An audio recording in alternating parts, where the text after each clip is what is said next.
네, 시청자 여러분 안녕하십니까, 김우진입니다. 내일이면 윤석열 정부가 출범한 지 6개월을 맞습니다. 5년 만에 정권 교체를 이룬 첫 검찰 출신 대통령. 많은 분들이 새로운 변화를 기대하셨죠.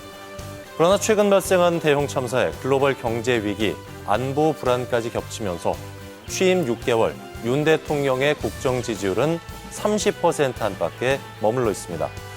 윤 대통령의 상징과도 같던 공정과 상식에 대한 기대는 낮아지고 국정 목표와 야당과의 협치가 실종됐다는 지적이 잇따르고 있는데요. 앞으로 4년 6개월이라는 시간이 남아 있습니다. 국정 운영의 방향을 재점검하고 국민의 믿음을 되찾기를 바라며 강원도의 오늘과 소통하는 시사 큐레이터 생방송 더 인사이드 지금 시작하겠습니다.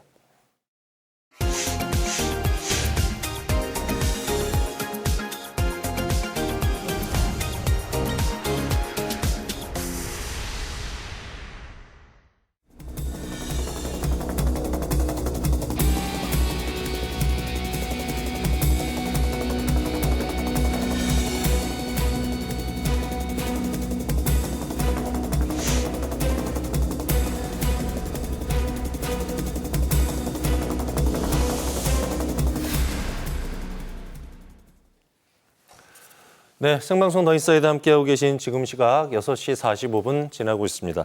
한 주간의 가장 핫한 이슈를 다뤄보는 시사인 이슈 시간인데요. 오늘도 진보와 보수를 대표하는 두 분 전문가와 함께 얘기 나눠보도록 하겠습니다.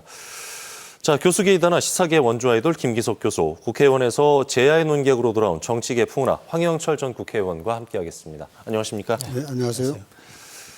자, 2주가 다 되어가고 있지만 이태원 참사의 충격이 아직 가시지를 않습니다. 21세기 서울 도심 한복판에서 어떻게 이런 사건이 발생을 했는지 너무나 국민의 한 사람으로서 안타까운 마음을 금할 수가 없는데요. 다시는 이런 참사가 일어나지 않기를 바라는 마음을 담아서 오늘은 이태원 참사로 드러난 안전사각지대 대책은이란 주제로 얘기 나눠볼까 합니다. 자, 두 분도 이번 이태원 참사를 보시면서 많은 생각을 하셨을 것 같은데요. 먼저 교수님 어떤 생각하셨는지요? 네, 우선 그 희생자들의 명복을 빌고요. 또 그 유가족들에게 위로의 말씀을 드립니다. 그리고 또 부상자들은 빨리 부상해서 회복되시기를 간절히 기원드리겠습니다. 글쎄 처음 저한테 이제 소식을 전해준 게 저희 아들이었어요. 예. 이태원에서 사람이 희생된 것 같다 이런 얘기를 해서 저는 그냥 작은 무슨 그 불상사 같은 것이 난 거 아닌가 이렇게 생각했었어요. 그날 축구도 많이 하고 이제 그랬던 날이거든요. 예. 그러다가 조금 아무래도 이상해서 한번 TV를 켜봤더니 이제 이런 일이 벌어졌던 것이고 처음 제가 했던 생각은 말도 안 되었습니다. 예. 어떻게 서울 한복판에서 저런 일이 이런 거고 어처구니가 없다? 이런 생각이 떠올랐고요. 그 다음에 두 번째는 이제 아무래도 세월호가 떠오르더군요. 그래서 또 이런 일이 벌어졌나, 이제 그런 생각을 하게 되더라고요. 저는 개인적으로 사실 세월호 때 많은 트라우마를 겪었던 사람이거든요. 예. 그래서 사실은 TV 보도 같은 거를 그때 당시에 잘 못 봤습니다. 그때 그 괴로움이 생각이 나서요. 예. 그게 제가 처음 이 사건을 접했을 때 떠올랐던 것들이죠. 예. 황 전 의원님? 네. 대한민국에서 여러 참사를 겪으면서 그때마다 우리는 다시는 이런 일이 일어나지 않게 하겠다. 재발 방지를 약속했고, 예. 국회나 또 정부나 또 그것을 위해서 여러 가지 대안들을 세우고 했죠. 근데 이번 참사가 일어나는 것을 보면서 그것이 전부 다 무용지물이 된 것 같아서 예. 제가 정치를 해왔던 사람 중에 하나로서 대단히 국민들께 죄송하다는 마음을 먼저 갖게 되고 그리고 이 나라의 국가가 우리 국민들에게 도대체 해줄 수 있는 것이 무엇인가는 해주고 있는가라는 것을 다시 한번 생각하면서 심한 자괴감에 빠질 수밖에 없었습니다. 예. 어쨌거나 이번 참사로 인해서 지금 정말 엄청난 아픔을 겪고 계실 유가족분들 그리고 이 참사를 지켜보면서 허탈해야 할 국민들에게 큰 위로의 말씀도 전하고 싶고 그리고 제대로 된 진상 규명을 또 해야 되겠고 그리고 정치권은 이 문제를 가지고서 좀 제대로 진심 어린 행위들을 좀 했으면 좋겠다. 예. 이런 생각을 좀 갖게 됐습니다. 그렇군요.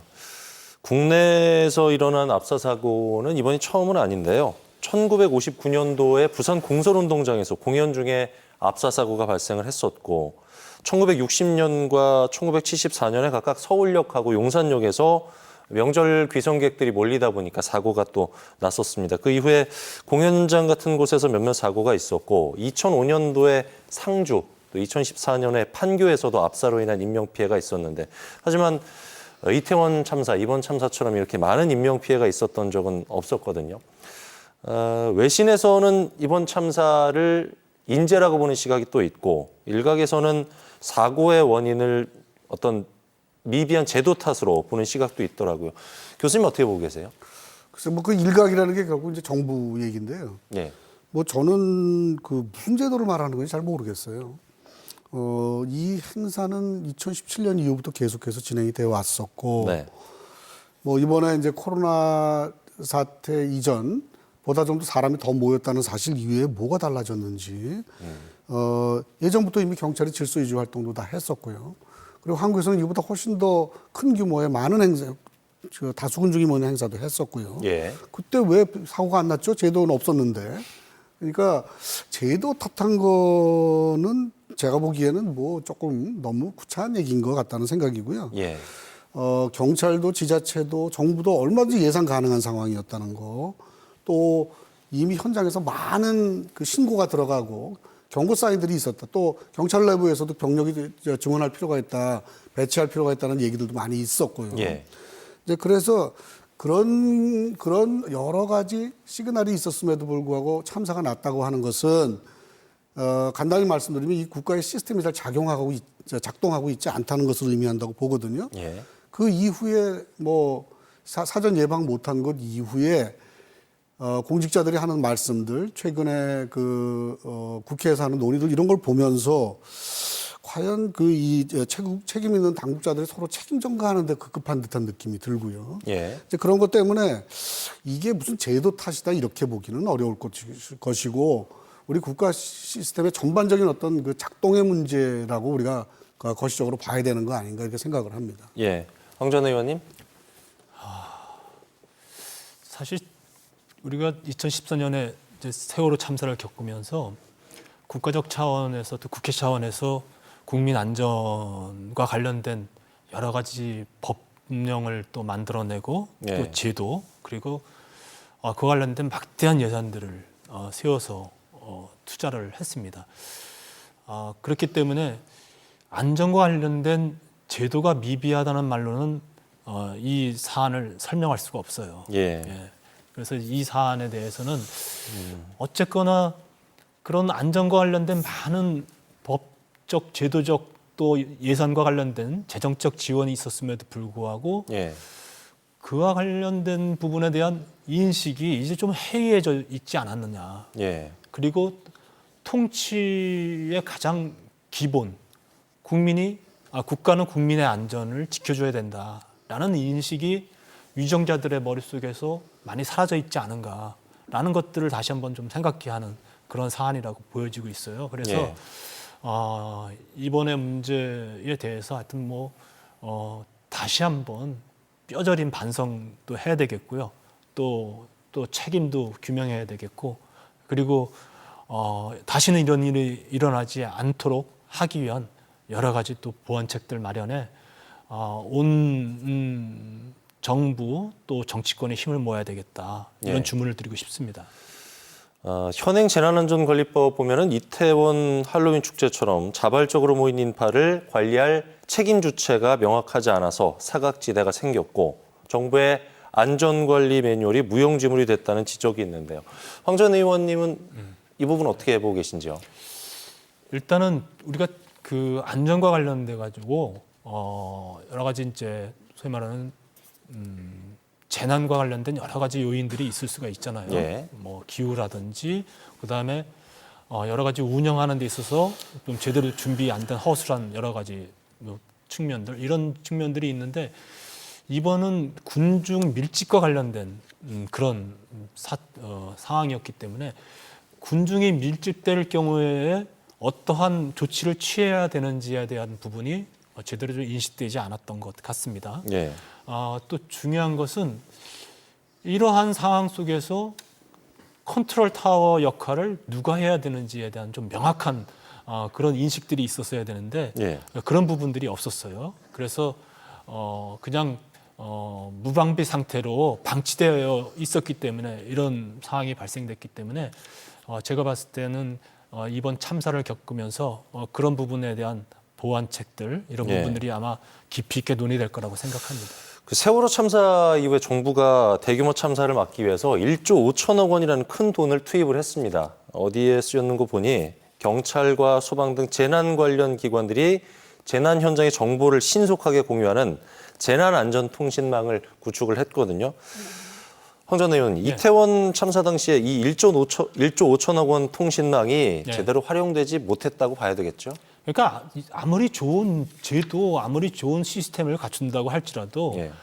이것을 책임지고 운영해야 될 통치자들 또 책임자들이 제대로 인식하고 활용하지 못한다면 아무것도 안 된다라는 뭐 이런 상황이 이제 발생되고 그것에 대한 인식을 준 것이죠. 사실은 제가 그 현역으로 있으면서 2014년 세월호 참사를 겪으면서 이와 관련된 이 안전망을 만드는 데 있어 기초를 작업을 하고 그 법령을 만드는 그런 역할을 해왔던 기억이 지금 있는데 그때 정말 그것을 만들면서 이렇게 만들면은 제대로 된 즉각적인 대응, 신속한 대응 예. 그리고 국민을 재난으로부터 좀 시급하게 신속하게 구출할 수 있겠다 이런 생각을 하면서 만들었던 것이죠. 그리고 예. 그러면서 그것이 최근에 이제 완성이 됐는데 아무리 좋은 걸 만들고 아무리 많은 돈을 들이면 뭐 하겠습니까? 예. 그것을 제대로 활용할 수 있는 인식, 그다음에 통치 능력, 그다음에 국민에 대한 책임감 이런 것들이 존재하지 않는 한 우리나라 정부의 아무리 좋은 제도, 좋은 시스템이 있는다 할지라도 그것은 무용지물이 될 수밖에 없다라는 그런 아주 극단적 사례를 이번에 보여줬다고 봐요. 그래서 앞으로 그 위정자들의 인식이 새롭게 좀 개혁되고 변화되는 그런 좀 과정을 겪었으면 좋겠다 네. 이런 생각을 갖습니다. 1조 5천억 원이 들어간 통신망이 제대로 작동하지 못한 점, 교수님 상당히 좀 안타까운 부분이죠? 이건 뭐 한마디로 말씀드려서 국가 기강의 문제라고 봅니다. 예. 그 아까 뭐 주체가 없었다는 얘기도 제가 듣기에는 정말 터무니없는 얘기라고 생각이 되고요. 예.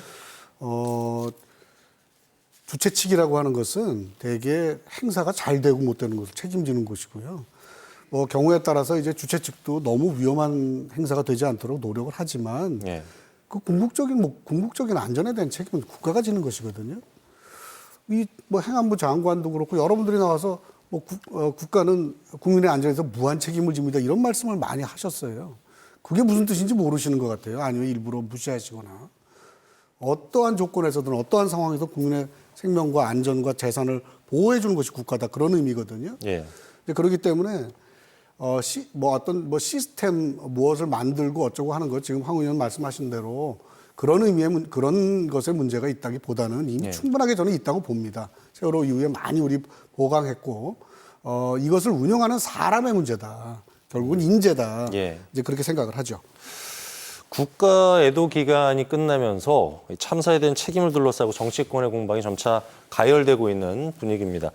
민주당은 경찰을 수사하는 이 셀프 수사 부적절하기 때문에 국정조사 해야 된다 이런 입장이고요. 국민의힘 같은 경우는 국정조사에 반대하면서 일단 경찰의 수사 결과를 지켜보자 이런 입장인데 민주당은 어쨌든 대통령의 공식적인 사과, 한덕수 총리 경질, 이상민 행정안전부 장관 파면 등 인적 쇄신을 요구하고 있는 상황입니다. 황 전 의원님 어떻게 보고 계세요?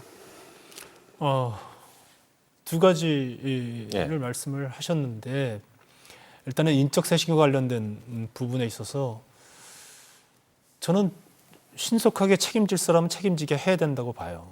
그 이유는 사실은 법적인 책임이라든지 구체적 과실이 없다라는 이유로 책임지지 않으려는 모습을 보이는 것은 대단히 잘못됐다. 예. 그래서 사실은 주요한 위치에 있는 분들을 직위에 있는 분들은 국민에 대한 정치적 책임이라는 것을 늘 가슴에 안고 있어야 됩니다. 근데 이번에 이렇게 아주 많은 국민들이 참사를 겪게 된 상황 속에서 적어도 국민을 위로하기 위한 그런 조치들은 있어야 되지 않겠어요? 그러면 이와 관련된 주요한 위치에 있던 분들이 이게 제 책임입니다. 예. 제가 잘못해서 이런 일이 일어난 것 같아 매우 가슴이 아픕니다. 그래서 저는 옷을 벗겠습니다. 이것이 제가 국민께 드릴 수 있는 최소한의 예의라고 생각합니다. 뭐 저 이런 정도의 언급은 나와야 되는 것 아니겠어요? 예. 그래서 그런 부분들에 대한 것이 아직까지 저는 국민들에게 전달되지 않고 있는 것에 대해서는 대단히 잘못하고 있는 것이다. 국민들의 감정을 너무 쉽게 생각하는 것이 아닌가라는 생각을 갖게 하고요. 어쨌든 이것을 좀 바탕으로 해서 뭔가 이번에 일어났던 일을 책임지는 모습, 그 다음에 그것으로부터 출발해서 철저하게 대안을 마련하는 모습, 예. 이런 모습들을 윤석열 정부가 좀 국민께 보여줬으면 좋겠다. 이런 좀 주문을 드립니다. 교수님 어떻게 보고 계신지요? 네, 뭐 대충 뭐 제가 하고 싶은 말씀을 많이 하셨는데 제가 조금 체계적으로 한번 설명을 해보죠. 자꾸 이제 무한 책임 이런 식으로 추상적인 표현을 해가지고 대충 얼버무리는 듯한 느낌을 많이 받습니다. 그래서 좀 책임 문제를 좀 구체적으로 말씀을 드리면 저는 한 3가지쯤으로 나눌 수 있다고 봐요. 물론 이건 사람에 따라 다 다를 수 있습니다. 첫 번째는 이제 현장의 실무 책임이 있어요. 예. 그래서 사건이 발생하기 이전 단계는 사실 이 사람들이 할 사람이 별로 없는데, 할 수 있는 게 별로 없는데, 발생하고 난 다음에 사후 처리라든가 여러 가지 부분들이잖아요. 우리가 봤지만 이분들은 문제가 없다고 저는 생각해요. 예. 네, 다들 정말 열심히 노력해 주셨고, 한 사람이라도 구하려고 온갖 노력을 하셨고요. 그래서 현장에 출동해서 했던 많은 수고했던 분들은 오히려 상을 받아야 될 분들이라고 저는 우선 생각을 하고요. 두 번째 단계는 중간 관리자들이 있어요. 이거는 이제 관리 책임 같은 것인데, 예컨대 뭐 용산경찰서장, 용산구청장, 뭐 용산소방서장, 뭐 이런 분들, 장자리에 계신 분들 정도가 아마 그런 범죄에 들지 않나 싶어요. 용산소방서장에 대해서 지금 논란이 많죠. 이분 현장에서 엄청나게 지휘하느라고 고생을 하셨는데 이분을 지금 입건했거든요. 그것에 대해서 네티즌들 사이에 굉장히 말이 많습니다. 그런데 용산경찰서장이나 구청장 이런 분들은 자리도 지키지 않으셨고 현장에 와서도 적절한 조치를 취하지 않으셨고 남일 보듯이 했고 뭐 이런 것들이 있어요. 이분들 아마 제 생각에는 책임지셔야 될 분들이라고 보고요. 예. 자, 그다음에는 있는 게 뭐냐면 세 번째는 말하자면 지휘 책임이죠. 수뇌부의 지휘 책임. 거기는 뭐 대통령, 국무총리, 행안부 장관, 경찰청장 이런 분들이에요. 이분들은 사실은 법적인 측면에서 이분들이 뭐 현장에 가서 뭘 해야 되거나 그런 책임이 있는 분들이 아니죠. 그런데 그럼에도 불구하고 이분들은 뭐냐면 지금 얘기하신 정치적 책임을 지셔야 될 분들에 포함이 된다고 봐요. 예. 그래서 이분들이 하는 것은 뭐냐면 내 책임이 아니다. 나는 법적으로 책임질 일이 없다. 지금 그런 태도를 자꾸 보이잖아요. 장관도 그렇고 총리도 그렇고 말이죠. 이제 그렇게 해서는 안 되고 지금 말씀하셨듯이 무한 책임진다는 추상적인 말로 얼버무릴 것이 아니라 이 부분에 대해서 내가 윤리적으로 도덕적으로 최소한 정치적으로 책임을 져야 된다고 하는 그런 것을 스스로 빨리 밝히시는 것이 좋다. 너무 늦었습니다, 이미. 그리고 만약에 정말로 대통령을 보호하고 대통령을 위해서 정치적으로 헌신하고 싶다고 하면 빨리 자기를 버리는 것이 참모가 할 수 있는 가장 중요한 공헌이라고 저는 생각합니다. 그래서 이런 구체적인 책임의 소재, 책임의 내용 이런 것들을 구분을 해서 적재적소에서 필요한 책임을 지도록 하는 것이 국민들을 안심시킬 수 있는 방법이 아닌가, 또 재발을 막을 수 있는 방법이 아닌가 그렇게 생각을 합니다. 네. 이번 참사 사망자의 대부분이 20, 30대다 보니까 MZ세대에 대한 비난이 있었던 것 같아요. 이태원에 간 젊은이들이 문제다. 이런 식의 악성 댓글이 정말 많았는데 사고 직후 현장에서 촬영된 영상물이 무분별하게 퍼져나가면서 이게 집단 트라우마로 이어지는 거 아니냐 이런 우려의 목소리도 나왔습니다. 실제로 한국보건사회연구원에 따르면 세월호 참사가 발생한 2014년도에 우리 국민의 우울 수준이 유독 증가한 것으로 조사가 됐다는 결과도 있는데요.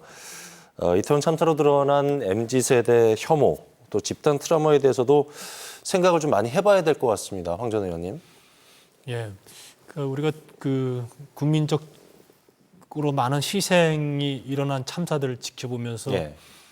국민 모두가 가슴 아파하고 그 가슴 아픈 정도를 떠나서 굉장히 충격을 겪고 그러다 보니까 그게 어쨌든 정신적으로 굉장히 큰 위험을 주는 예. 그런 사태들이 있었어요. 그래서 우리 이런 트라우마를 치료하기 위한 여러 가지 제도들을 또 시스템들을 만들어냈죠. 그래서 이번에도 사실 이런 부분들을 보면서 특히 이번에 희생된 분들이 MZ세대 좀 청년층 젊은 분들 예. 어찌 보면 우리의 자녀들이 희생을 당했던 거예요. 대부분. 이 자녀들과 청년층 젊은이들의 희생은 또 어떤 희생보다도 더 가슴 아프게 다가오는 부분이 있습니다. 예. 결국은 내 일 같고 내 자식의 일 같고 이러다 보니까 우리 또 자식을 둔 부모들 같은 경우는 더 큰 충격을 좀 받게 되는 것이죠. 그래서 그런 부분들에 대한 조치들이 있어야 되고 이런 또 부분에 대해서 굉장히 이제 그 사후 대책으로 지금 논의가 되고 있어요. 예.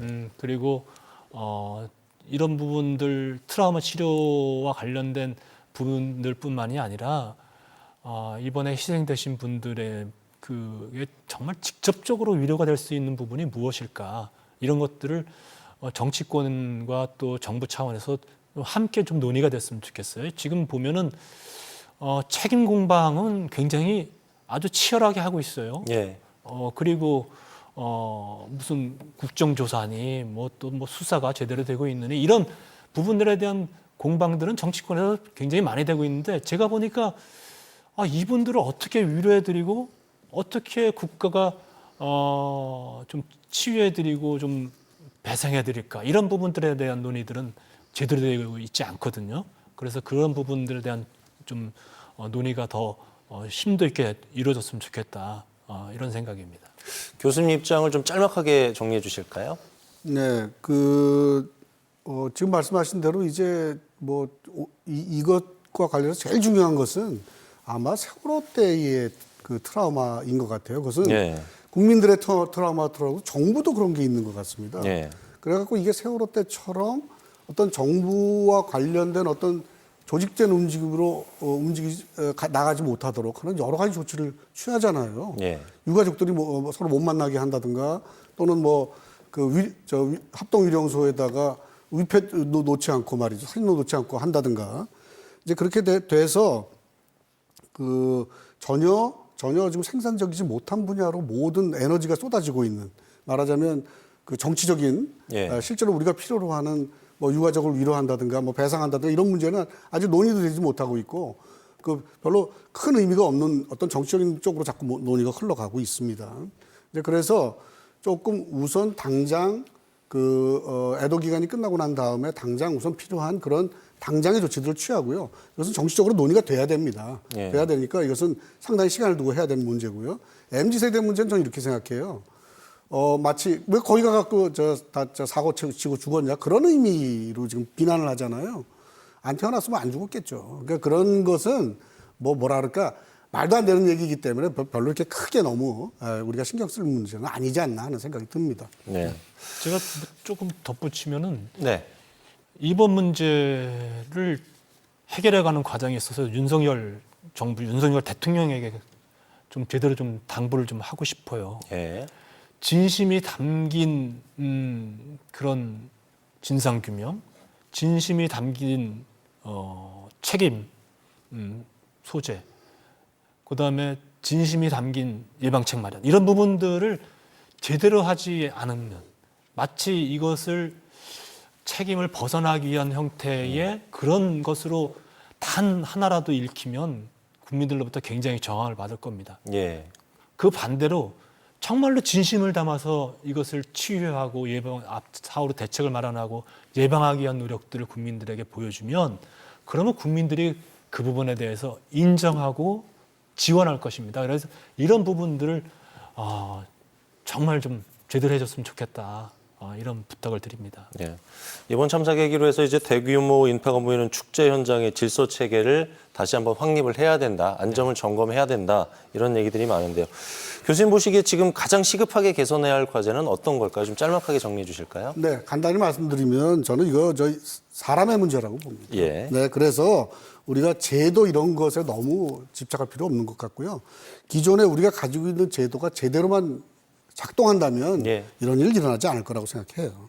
이제 그래서 특히 대한민국 국민들 민도 높은 분들이거든요. 예. 예, 그것을 최소한의 조치도 예방적으로 취하지 않았기 때문에 문제가 발생한 거거든요. 너무 제도 거치고 하는데 물론 뭔가 할 수 있는 걸 하는 건 좋으나 너무 그런 거에 초점을 맞출 필요 아직은 없다고 생각합니다. 개인적으로는. 네. 네. 그리고 반드시 중요한 거 신상필벌을 해야 됩니다. 예. 누가 공을 세우고 누가 잘못했는지를 밝혀서 반드시 잘못한 사람들은 그에 합당한 대가를 치러야 된다고 봅니다. 네. 황 전 의원님. 일단 앞서도 말씀드렸습니다만 이렇게 국민적 참사가 일어났을 때 가장 중요한 것은 위정자들이 국민의 마음을 헤아리는 것이죠. 예. 그리고 그 아픔을 공감하는 것이고요. 그리고 다시는 이런 일이 일어나지 않게 만들겠다라는 그런 진심이 담긴 노력들 이런 것들이 뒤따라야 되는 것이거든요. 그런 주문을 드리고 싶어요. 그리고 우리 강원도 차원에서 말씀드리면 강원도가 대단히 면적이 넓고 또 인구 밀집도가 다른 지역에 비해서 낮다고는 하지만 네. 언제든지 이와 비슷한 유사한 사례가 발생할 수 있는 그런 집회라든지 행사가 있을 수 있는 것이거든요. 그런 지점들이 있을 수 있는 것이고 그래서 우리 김진태 조정도 이번 사태를 보면서 이런 참사를 보면서 좀 강원도 차원에서도 이와 관련된 심도 있는 구체적인 예방 차원의 대안을 좀 모색해 봤으면 좋겠다. 네. 이런 주문을 드립니다. 자, 이태원 참사로 드러난 안전사각지대 대책은이라는 주제로 얘기 나눠봤는데요. 두 분 생각을 한 단어로 정리해보는 이슈워드 시간입니다. 교수님 어떻게 선정하셨습니까? 글쎄요, 뭐라고 얘기해야 될지 잘 모르겠는데, 예. 그동안 진행되는 걸 보면서 제가 안타까운 마음을, 예. 사자성어를 모아서 한번 말씀을 드려볼게요. 예. 이게 아전인수 예. 하니 어불성설이요. 견강부여하니 언어도단이라. 예. 이렇게 말씀을 정리해드리고 싶습니다. 모두가 공감하시지 않을까 싶습니다. 네. 황 전 의원님. 저는 앞서서 여러 가지 문제점들을 얘기하고 대안과 관련된 촉구도 했습니다만 지금 제가 꼭 하고 싶은 얘기는 힘내십시오라는 얘기예요. 예. 제가 세월호 참사가 일어났을 때 정치권에서 그분들의 아픔을 폄하하는 듯한 표현을 했을 때 굉장히 분노를 느꼈었거든요. 예. 이제 그런 정치권에서는 한마음 한뜻으로 이분들에게 힘내시라는 그런 메시지도 보내고 저 또한 네. 그런 메시지를 드리고 싶습니다. 네. 오늘 말씀 여기까지 듣겠습니다. 고맙습니다. 네. 네, 11월 9일 수요일 생방송 더 인사이드 저희가 준비한 소식은 여기까지입니다. 내일 다시 뵙겠습니다. 고맙습니다.